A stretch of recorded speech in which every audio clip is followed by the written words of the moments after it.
Lập kiri ya sat bố ta bằng điện bri bra bằng điện này đây đây bằng chợ Richmond này nè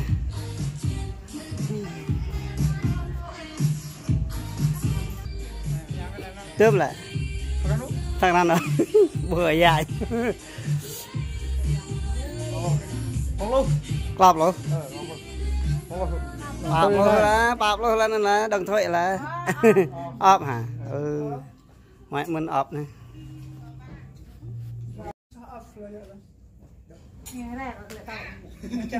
chẳng súng ao cho có trang nhớ hèm phứ chẳng ao lớn em nhặt này như vậy này Richmond ta Richmond nè 50 sao hay là off là Hàn Quốc đã Han hèm phứ nó mi xin hi tu rồi nó mà xin hi chọn bữa na tu rồi chẳng cái to đừng ha nè tuam đây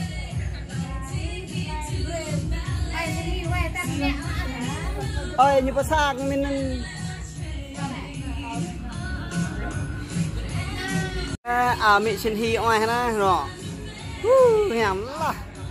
hèm đấy đây nó rồi cua rồi lắc là nè hèm phát hèm nè nè hèm tắt rồi lời ba nè chạm bên ta em medium mà loại medium chậm như hả bật small hả chậm như hả hèm là nè kerang ada mày sao rồi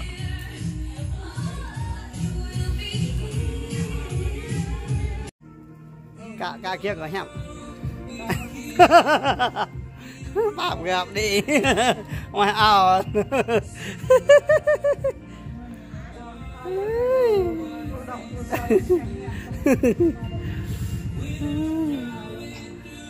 cái răng ao này sao định này mà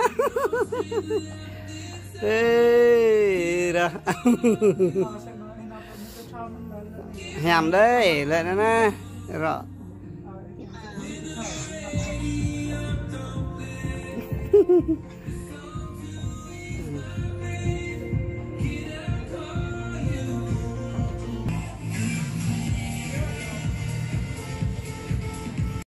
nhũ ma hay là nhũ ma hèm nữa hèm là nhũ ma là mất rồi nó còn này nó còn ma hèm này còn ma nhũ ma sọ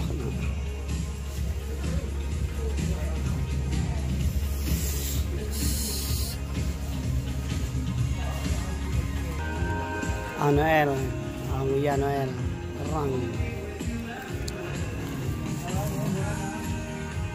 chết rồi, hợp ra nhảm ra,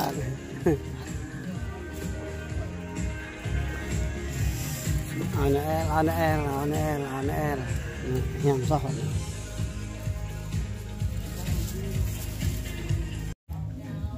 Nó con nặng kia vậy, long hoa lệ ở lòng vừa nó con nặng như vậy này vinh cầm dệt hoài được rồi thua đấy nè lo luôn được rồi thua đấy ăn oai đấy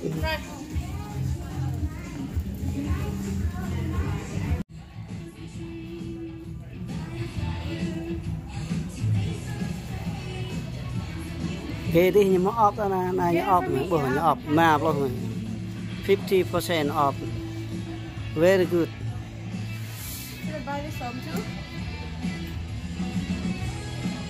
nhầm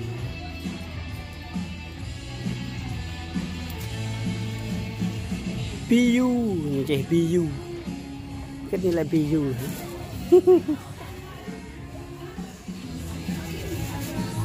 năng phương năng có lăng này Đây nè chẳng nạ đám môi sao nè bao đi nè mà như lại bao đi mà như lại bao đi. Let's go to Ardeen now. Ardeen. Mình tụi con tên Brak hạ kiệt tên tên sớm ao kì lẹ này Lucky đi Lucky đó thầy này nè hợp phứ ải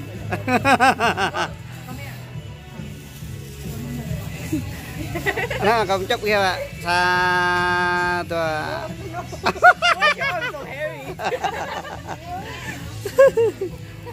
Hiang phải ra đấy chứ.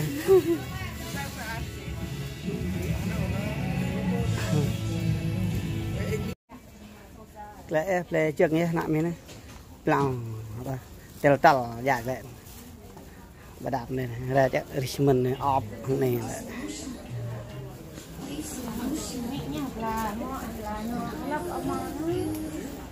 đây tới đi tức nữa đặt coi mau đặt coi nè lại các bạn vừa lấy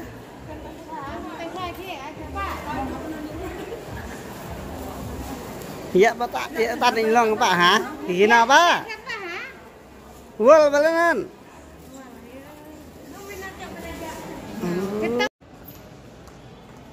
ở đây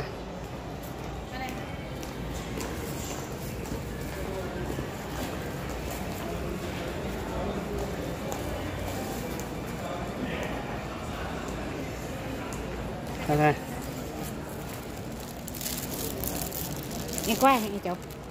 Quay hay.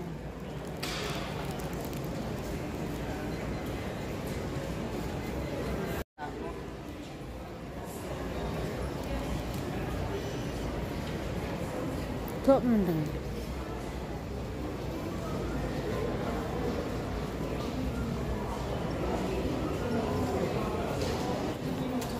Nào đây. Ta sẽ chào các bạn.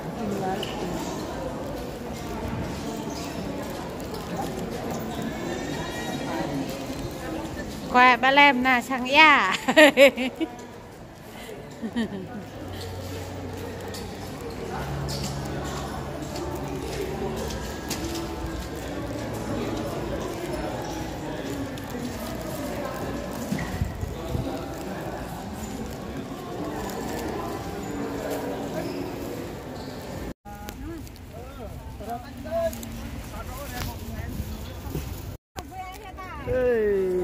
Năng là tê rõ bù rui rõ tao thấu bù làm thâu là nè thâu lẹ này vịt lẹ bang đây lẹ nè răng dạ năng tung tel cái quẹ quại này là nhúng ya cái như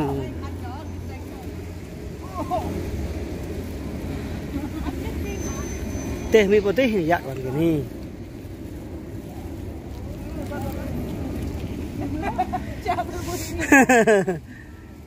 bye bye, see you.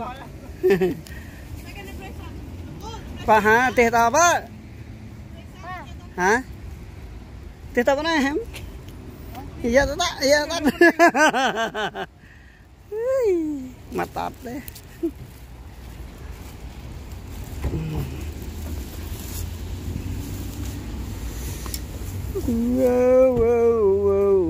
Wow. I love you, Martha. I can say. 蓝牙模式，手机准备连接，手机连接成。